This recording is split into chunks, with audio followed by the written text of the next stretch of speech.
सामने आइए।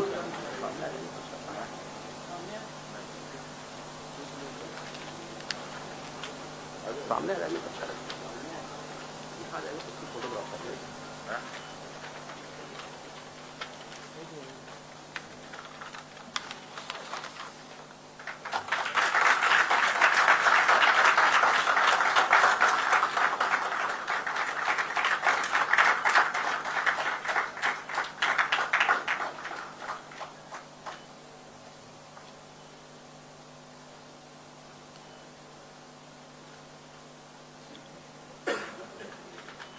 छत्तीसगढ़ के लिए मोदी की गारंटी 2023। माननीय हमारे यशस्वी गृह मंत्री उपस्थित हैं। मैं उनसे आग्रह करूंगा कि हमारे इस घोषणा पत्र के संबंध में छत्तीसगढ़ के सभी पत्रकार बंधु, मीडिया जगत के लोगों के सामने अपनी बात रखेंगे। माननीय अमित शाह जी।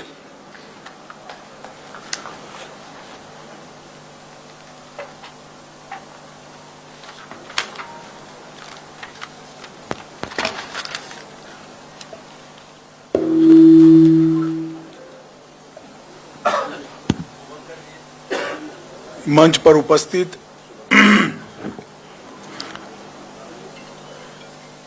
प्रदेश अध्यक्ष जी श्रीमान रमन सिंह जी, भारतीय जनता पार्टी के राष्ट्रीय उपाध्यक्ष और हमारे प्रभारी,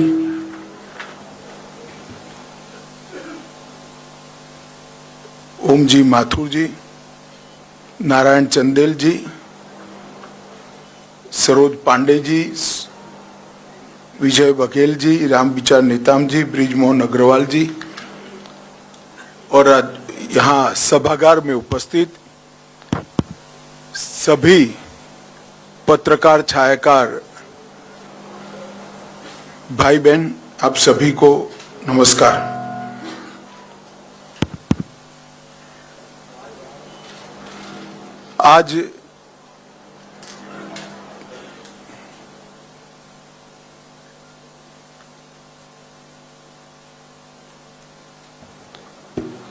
आज यहाँ पर मैं छत्तीसगढ़ भारतीय जनता पार्टी ने आगामी चुनाव में छत्तीसगढ़ की जनता से ढेर सारे लाखों की संख्या में सुझाव प्राप्त कर जिस चुनाव के एजेंडे पर हम चुनाव लड़ने चाह रहे हैं, वो घोषणा पत्र को आप सबके सामने प्रस्तुत करने के लिए मैं यहां आया हूं। मित्रों, भारतीय जनता पार्टी का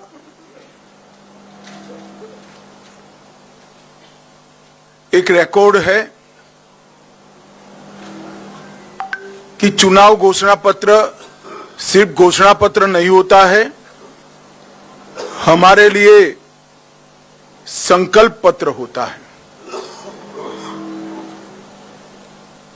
कोई विवाद के बगैर ऐसे ही एक संकल्प की परिपूर्ति करते हुए हमने छत्तीसगढ़ राज्य की स्थापना की थी और छत्तीसगढ़ राज्य की स्थापना का उद्देश्य जो था वो एक प्रकार से विकास से महरूम रह गए ये पूरे क्षेत्र को एक नया राज्य बनाकर विकास की मुख्यधारा में सम्मिलित करना था।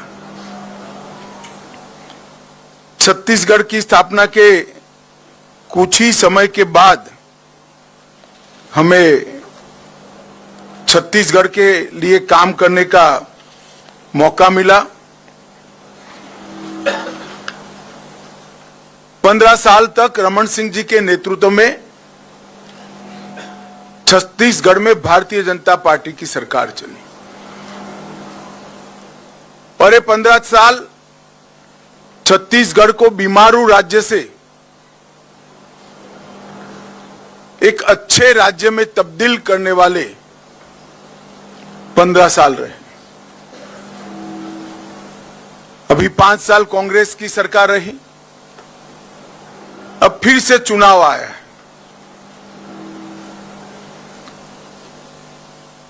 मुझे मालूम है यहां पर छत्तीसगढ़ की जनता परिवर्तन करने जा रही है। मैं छत्तीसगढ़ में घुमा हूं, जनता से संवाद भी किया है। मैं भारतीय जनता पार्टी की ओर से छत्तीसगढ़ की जनता को आश्वस्त करना चाहता हूं कि बीमारू राज्य से हमने छत्तीसगढ़ को अच्छा राज्य बनाया है और ये अच्छे राज्य को संपूर्ण विकसित राज्य बनाने का काम हम आने वाले 5 साल के अंदर करेंगे। 15 साल जो हमारे रहे, वो 15 साल में रमन सिंह के नेतृत्व में और 5 साल रमन सिंह और नरेंद्र मोदी जी के नेतृत्व में, शुरुआत के 10 साल ढेर सारी अड़चने होने के बावजूद भी हमने छत्तीसगढ़ का दिन दूना रात चौगुना विकास करने का काम किया। छत्तीसगढ़ के कई दुर्गम क्षेत्रों को नक्सलवाद के कहर से मुक्त करने का काम भारतीय जनता पार्टी की सरकार ने किया। छत्तीसगढ़ के इंफ्रास्ट्रक्चर को उठाने का काम भी भारतीय जनता पार्टी की सरकार ने किया। पोषण की गारंटी देने वाला समग्र देश में पहला राज्य छत्तीसगढ़ बना। मनरेगा में 150 दिन की रोजगारी देने वाला भी सबसे पहला राज्य छत्तीसगढ़ बना। समग्र देश में मातृत्व के अवकाश की परिकल्पना छत्तीसगढ़ राज्य ने सेट की। पंचायत चुनाव में माताओं बहनों को 50% आरक्षण देने वाला पहला राज्य छत्तीसगढ़ बना। छात्रों को निःशुल्क लैपटॉप टैबलेट देने का प्रारंभ हुआ और एक छत्तीसगढ़ बिजली के अकाल से हमेशा पीड़ित था, वो पावर सरप्लस स्टेट बनाने का काम भी भारतीय जनता पार्टी ने किया। इसके साथ साथ पावर हब, सीमेंट मैन्युफैक्चरिंग का हब, इस्पात मैन्युफैक्चरिंग का हब, एल्यूमिनियम मैन्युफैक्चरिंग का हब, हेल्थ केयर की अच्छी सुविधाएं और डिजिटल क्रांति की शुरुआत भी भारतीय जनता पार्टी के शासन में हुई। आदिवासी अंचल जहां एक कॉलेज स्थापना भी बड़ा दिक्कत था, सरगुजा और बस्तर में 2 नए विश्वविद्यालय बनाने का काम भारतीय जनता पार्टी ने किया और दंतेवाड़ा जैसे सुदूर क्षेत्र में भी शिक्षा के नए मानांक गढ़ने का काम रमन सिंह के नेतृत्व में भारतीय जनता पार्टी ने किया। उसी कालखंड में 2 मेडिकल कॉलेज से वहां से बढ़ाकर हमने 15 तक पहुंचाए। मेडिकल के विद्यार्थियों की सीटों की उपलब्धि 100 से बढ़ाकर 1100 तक ले गए। इंजीनियरिंग कॉलेज 14 से बढ़ाकर 50 तक ले गए। पॉलिटेक्निक कॉलेज 10 से बढ़ाकर 51 तक ले गए। आईटीआई 61 से बढ़ाकर 176 तक ले गए। डेंटल कॉलेज 1 से बढ़ाकर 5 तक ले गए। नर्सिंग कॉलेज 1 से बढ़ाकर 84 तक ले गए।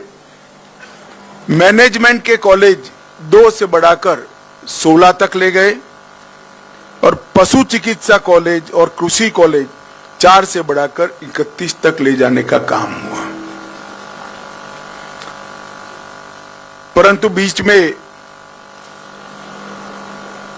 भूपेश जी की प्रकृति है ऐसे, और ये तो मानना ही पड़ेगा, झूठा प्रचार करने में पूरे भारत में उनका कोई सानी नहीं है।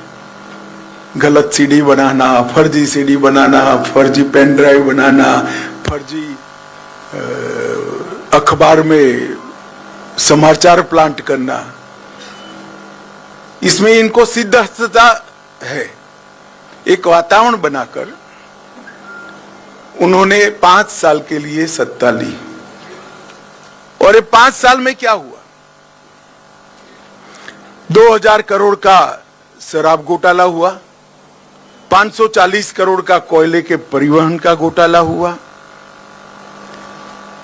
प्रधानमंत्री अन्न योजना में कोरोना के समय में हजारों करोड़ का घोटाला किया। और मैंने मेरे सार्वजनिक जीवन में कभी भी देश भर में कहीं पर भी और आज भी होने के बाद भी गोबर में कोई घोटाला कर सकता है ऐसी सक्षमता नहीं दिखी है। यहां पर गाय के गोबर में भी घोटाला करने का काम इन्होंने किया। 1300 करोड़ का गोठान घोटाला किया, 600 करोड़ का पीडीएस घोटाला, 5000 करोड़ का अभी तो शुरुआती जांच है महादेव ऐप का घोटाला, जिनके कारण उनकी नींद उड़ी हुई है। पब्लिक सर्विस कमीशन का घोटाला हुआ। प्रधानमंत्री जी ने गरीब आदिवासियों के विकास के लिए खदान से जो खनिज बाहर आता है, इसका एक हिस्सा डिस्ट्रिक्ट मिनरल फंड के लिए बनाया। इसमें से भी 700 करोड़ रुपया सरकार चाऊ कर गई।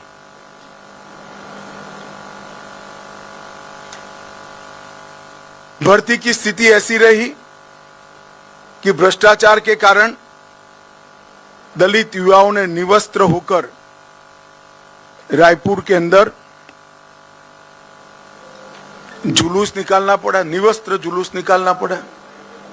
फिर भी इनको जरा भी शर्म नहीं आती है और बड़े धड़ल्ले से विश्वास के साथ कहते हैं कि हमने विकास के काम किए हैं, हमने प्रगति की है। प्रगति तो हुई है मगर भ्रष्टाचार में प्रगति हुई है। मित्रों, 5 साल के अंदर कानून और व्यवस्था के मुद्दे पर ये सरकार फिसड्डी साबित हुई है। 300 से ज्यादा वादे जो किए थे वो पूरे न करने वाली, ये वादा खिलाफी करने वाली सरकार है। विकास को सर्वदृष्टि से अवरुद्ध करने वाली सरकार है। अरे गरीब आदिवासी बहनों को चरण पादुकाएं देने का कार्यक्रम था, वो भी बंद कर दिया। तेंदुपत्रा संग्राहकों को बोनस बंद कर दिया। इनकी बोरियों की गठों की संख्या को आधे से कम कर दिया। ओबीसी कल्याण के सारे कामों को तितर बितर करने का काम कर कर परम सीमा पर जातिवाद को पहुंचाया।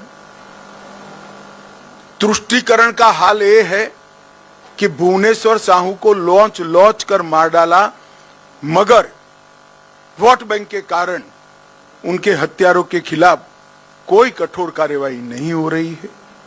हर दृष्टि से छत्तीसगढ़ बनाने के जो उद्देश्य है, ये उद्देश्य को डिफीट करने का काम भूपेश बघेल सरकार ने किया है। मैं छत्तीसगढ़ में लगभग विगत 3 महीनों में 10 बार आया हूं। जनता से भी संवाद किया है, व्यापारियों से भी किया है, आदिवासियों से भी किया है, युवाओं से भी किया है, महिलाओं और दलितों से भी किया है। ओबीसी समाज के भी ढेर सारे नेता को मैं मिला हूं। सर्वदूर एक भावना बनी है कि इस बार यहां परिवर्तन होने वाला है। मगर फिर भी हम जो वादे करते हैं वो जिम्मेदारी के साथ करते हैं। ये भारतीय जनता पार्टी का ट्रैक रिकॉर्ड है। हमने जब भी वादे किए तो जिम्मेदारी के साथ किए। और हमने छत्तीसगढ़ को वादा किया था कि हम छत्तीसगढ़ के विकास के लिए काफी कुछ करेंगे।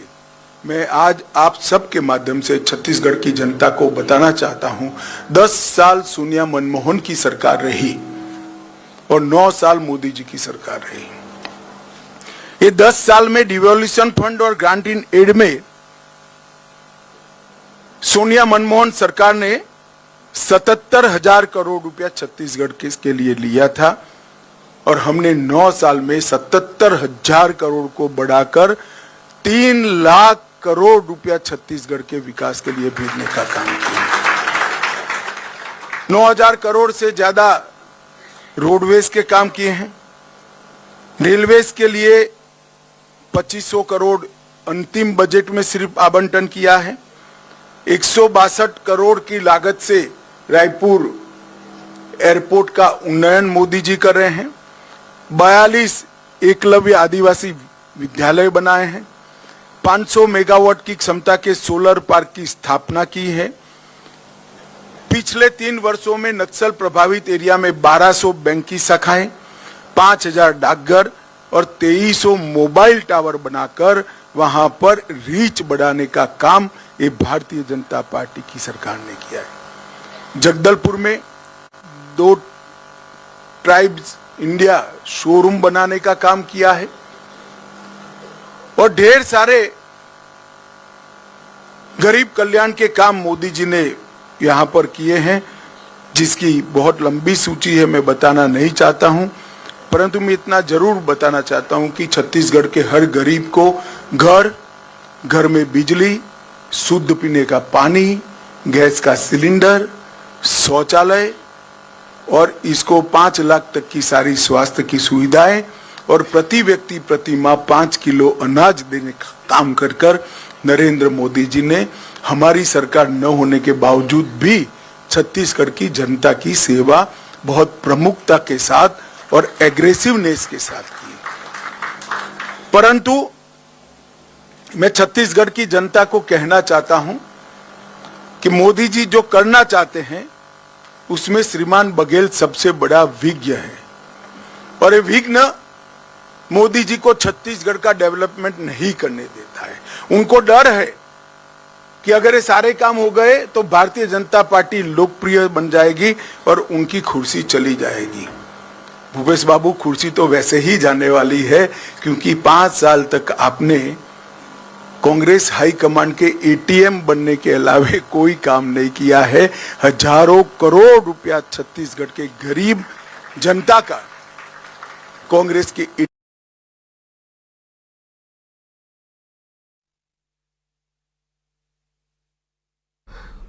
तो सुन रहे थे आप केंद्रीय गृह मंत्री और वो लगातार ऐलान कर रहे हैं की शुरुआत करेंगे जिसके अंतर्गत 21 क्विंटल, चिंता मत करो, मैं 21 एकड़ प्रति योजना की शुरुआत करेंगे जिसके अंतर्गत 21 क्विंटल प्रति एकड़ धान, चिंता मत करो, मैं फिर से बोलता हूं, 21 क्विंटल प्रति एकड़ धान 3100 रुपये के मूल्य से हम खरीदते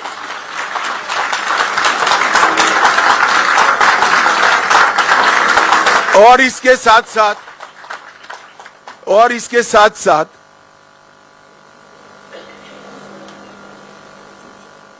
एक मुफ्त भुगतान उसका कर किसान को इसकी राह नहीं देखनी।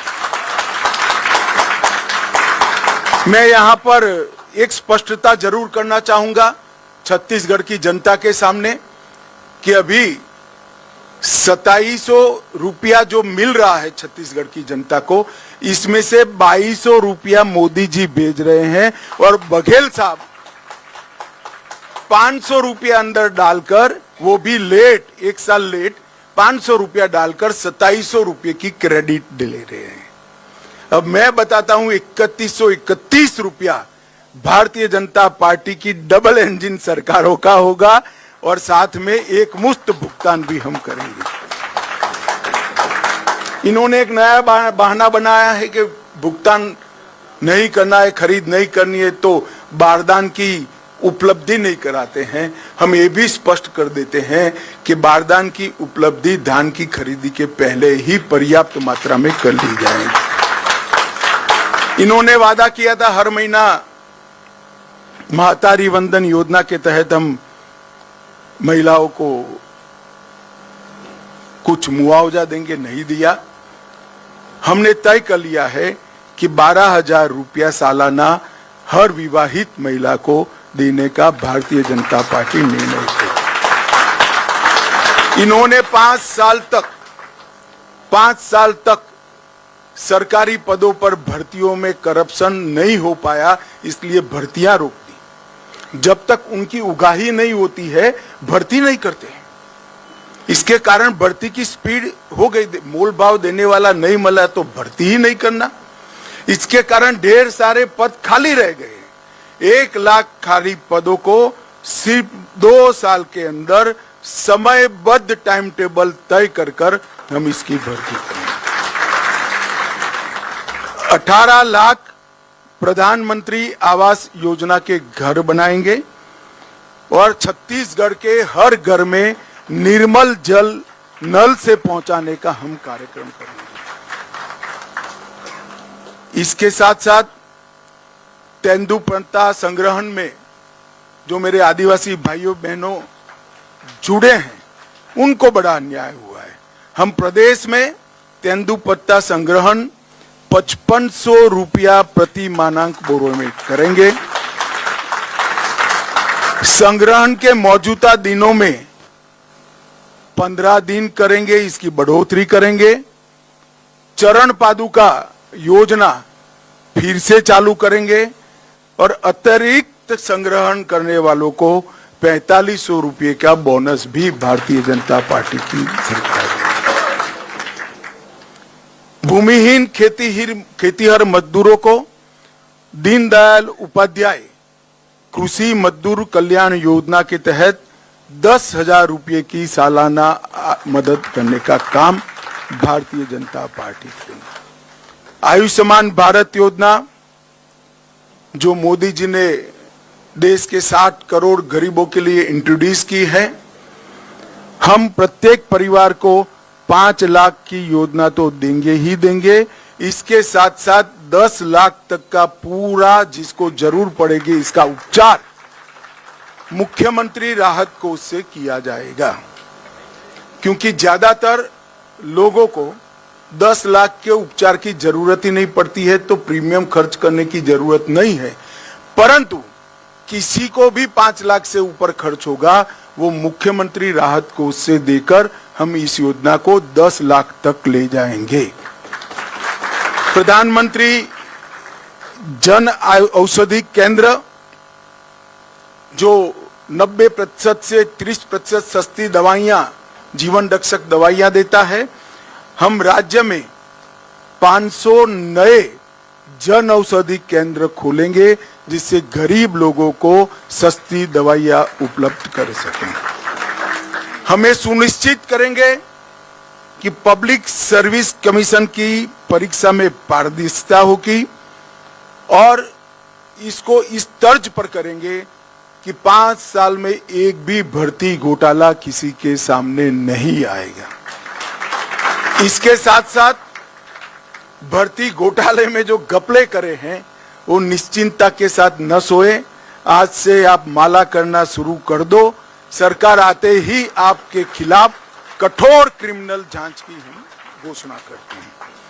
छत्तीसगढ़ की उद्यम क्रांति के लिए डिटेल बाद में दिया जाएगा, परंतु जो युवा एक सीमा मर्यादा में नया उद्योग डालेंगे, इसको 50% सब्सिडी के साथ ब्याजमुक्त कार्यशील मूडी का हम भुगतान करेंगे। स्टेट कैपिटल रीजन एनसीआर की तर्ज पर रायपुर, नया रायपुर, दुर्ग और भिलाई नगर क्षेत्र को मिलाकर एक एससीआर बनाएंगे, जिससे नगर आयोजन ढंग से हो और जमीनों की कालाबाजारी न हो।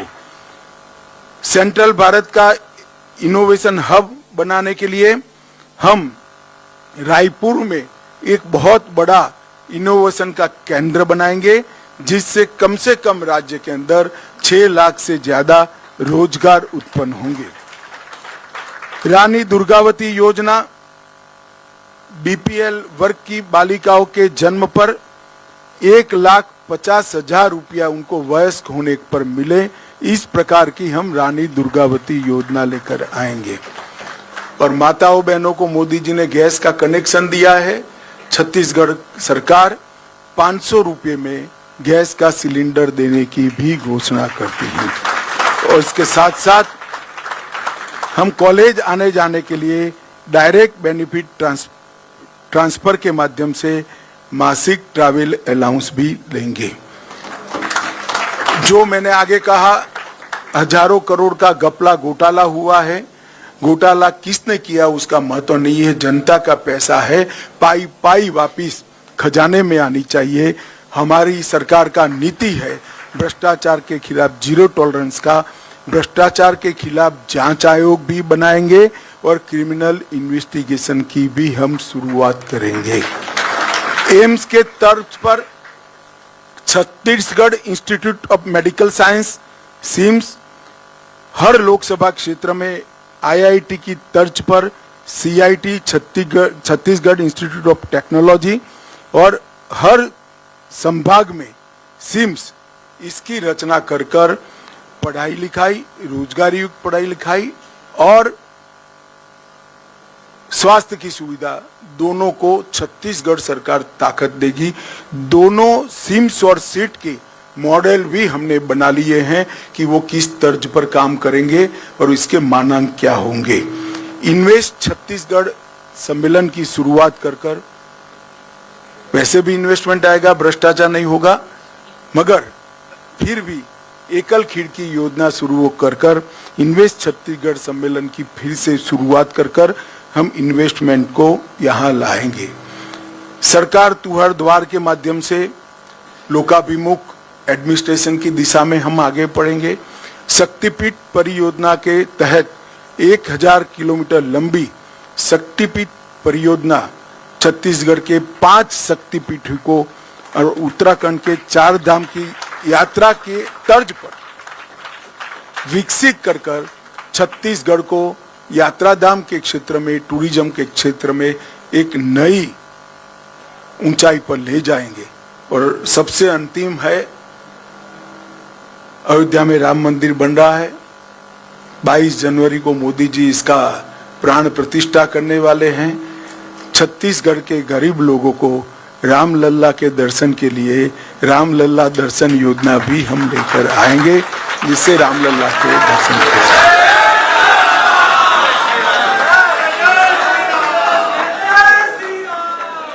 छत्तीसगढ़ राम का नैनीहाल है, माता कौशल्या का घर है। अब भांजा जब अपने घर में, निज घर में वापिस जा रहा है, तो छत्तीसगढ़ वालों ने बधाई लेने के लिए जाना चाहिए। इसकी व्यवस्था भी छत्तीसगढ़ सरकार करेगी। इसके अलावे भी ढेर सारे छोटी छोटी चीजों को एड्रेस करने वाले हमारे वादे हैं। हमने हर सीट का भी एक घोषणा पत्र बनाया है, हर संभाग का भी बनाया है। मेरा आप सभी से निवेदन है कि आप इसका डिटेल अभ्यास कर कर हमारे संकल्पों को छत्तीसगढ़ की जनता तक पहुंचाइए। और छत्तीसगढ़ की जनता को भी मैं आश्वस्त करने आया हूं कि हम सब भी जब भी चुनाव में आते हैं हमारा हिसाब लेकर आते हैं। अगले चुनाव में भारतीय जनता पार्टी फिर से एक बार आपकी बनाई हुई नई सरकार का हिसाब किताब लेकर आपके सामने आएगी, ये वादा करता हूं। वंदे मातरम, भारत माता की जय।